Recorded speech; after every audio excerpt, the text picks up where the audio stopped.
Welcome to the InfoWars Nightly News. I'm David Knight. It's Wednesday, July 17th, 2013. Now, tonight we have a special treat for our Prison Planet subscribers. We're going to have the world premiere of State of Mind. Stick around. It's going to be a roundtable discussion with the filmmakers and Alex Jones as we air that after the news. But first, the news.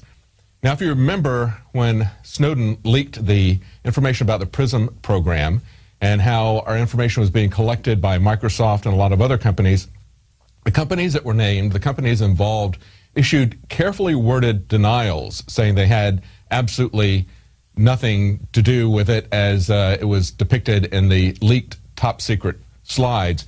Yet one of these companies, Yahoo, is fighting to have their name cleared and fighting to get legal due process back in this country. The U.S. government is now going to declassify Yahoo legal documents from FISA, the secret court opinion. Now, if you remember last Friday, I believe, we reported that Yahoo was suing for this information. Now they have won. This from the article from Engadget. It says Yahoo had claimed that it fought against PRISM since 2008. It's now about to land previously secret court documents to prove it. A foreign intelligence surveillance court, that would be FISA, has ruled that the U.S. Department of Justice must declassify the firm's legal briefs and the court's decision on the search giant's attempts to resist the government's request for user data. As the Daily Dot notes, this is only the second known civilian victory in a FISA Intelligence Surveillance Act, a FISA courtroom, and it follows a win by the EFF just a few days ago. So keep that in perspective. This is only 2 times that they've had their rulings challenged. This is not a legitimate court. This is not a court that conforms to any sort of traditional court. It's not a court that conforms to any kind of constitutional definition of a court. There is no jury. There is no opposition. Merely an appointed judge. There's only 11 of these judges that are appointed. They're appointed by the Supreme Court Chief Justice. Now, when John Roberts came in, he knew nothing about the appointments of these judges. He didn't know anything about the FISA court, according to him. When he briefed the Senate back in June, he told them basically how this worked and how surprised he was to find out that there was something like this, because it's not a real court. It's not anything that's in the Constitution. And yet, John Roberts went ahead and appointed judges. He didn't say anything about it. He didn't blow the whistle on it. It took someone like Snowden to get people aware of this. Now, this has been around for a very long time. It's been around for 33 years. And listen to this statistic. Last year alone, the FISA court heard nearly 1,800 such applications from the U.S. government.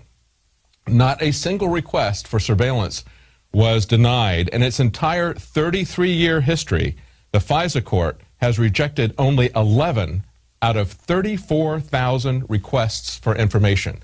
This is basically a secret rubber stamp court.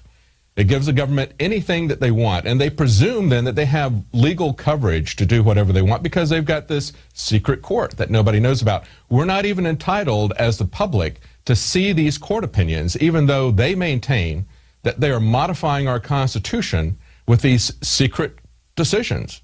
Nothing of the sort is really being happened. They're basically playing a mind game with themselves because this is unlawful, it's unconstitutional, and it's secretive. And that brings us to our quote of the day from James Madison. He says, "Do not separate text from historical background. If you do, you will have perverted and subverted the Constitution, which can only end in a distorted, bastardized form of illegitimate government." Boy, I tell you what, you could not have a better description of the federal government today than what James Madison foresaw. A distorted, bastardized form of illegitimate government. And FISA is the court system of that illegitimate government.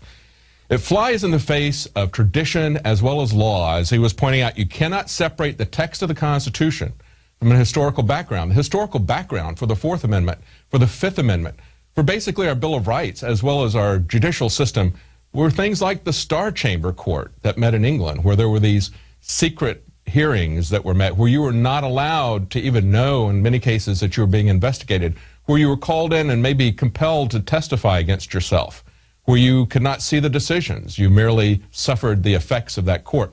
Now we're back to that again, because we have forgotten historical context. We've allowed people to ignore the actual text of the Constitution. But not all of our leaders are that way. We do have a few people in the Republican Party, primarily in the Democrat Party. We have Senator Ron Wyden. There's a few libertarian senators, a few libertarian congressmen, pretty much in the GOP, although they're very much in the minority. We have senators like Lindsey Graham, who is trying to, wants to prosecute Snowden on espionage.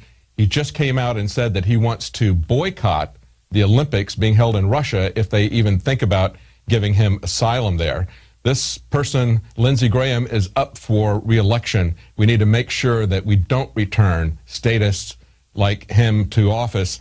Now, in an email between Snowden and, actually it was initiated by a GOP senator, former Senator Gordon Humphrey from New Hampshire, and he sent an email to Edward Snowden in The Guardian, and listen to what he said. Mr. Snowden, provided you have not leaked information that would put in harm's way any intelligence agent, I believe you have done the right thing in exposing what I regard as massive violation of the United States Constitution.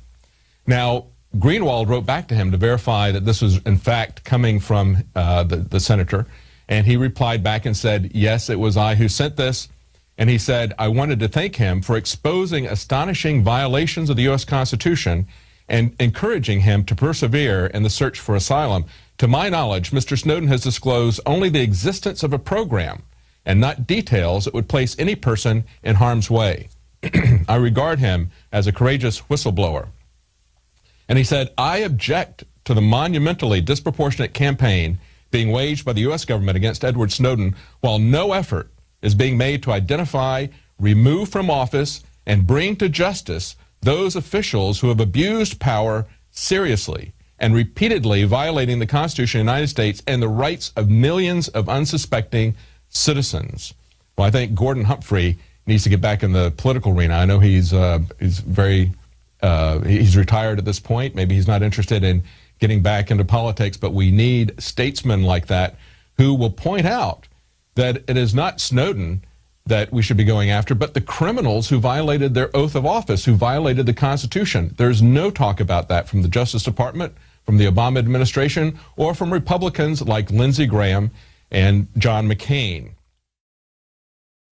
Now you can watch the InfoWars Nightly News streaming live as it happens for free. Check it out at Infowars.com/show.